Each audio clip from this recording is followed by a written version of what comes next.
kum somri tuina mang me kana Pulalazar lin awang lai ha sak thim talu kha lai rong bol na hin hla mi sak pek ding kan wahang lom kum somri tan ta o hi anan fit arol hi lo ngai tharo o thiếu sát thổ không hiểu hay đi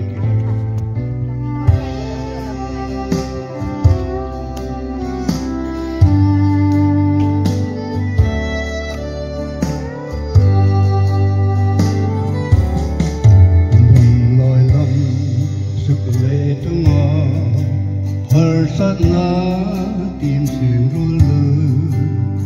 sương kinh lệ bố ti ngõ mê sư bối trừ sẽ tan ra ở sang mê bồ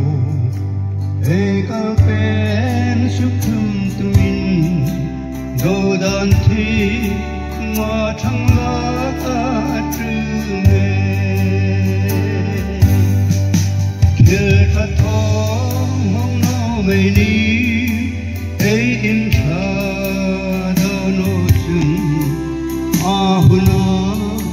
ấy là xin nghe đình người đi đi tin rồi suốt ta đi sư lưng ấy duy về chừng ấy in rim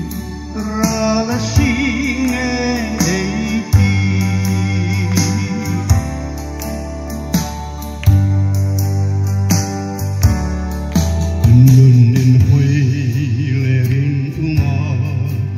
sandang cứ nung rì ở trường vui tình lệ trăng tì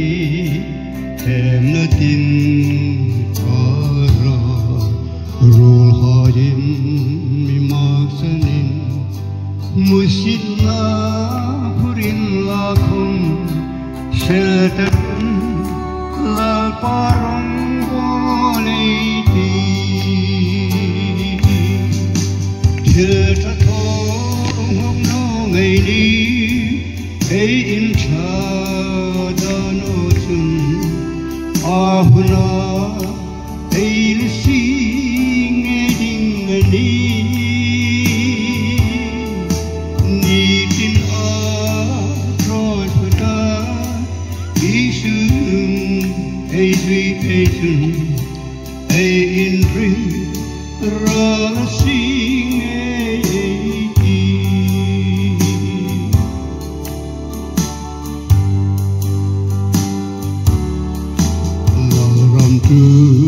nó on sáng giờ sương nó cũng bị cả ra hình xin cha thọ mấy đi đã tư tăng xin con chân em ngồi lệ ring umin ai mà bác tu su ngày đi ai rim ra xin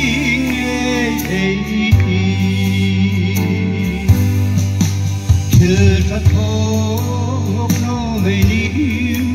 ấy in cha đã nô chừng hu na ấy là xin nghe đình anh ni tin thôi vừa ta đi sư lưng ấy duy về chân ấy in ring ra là xin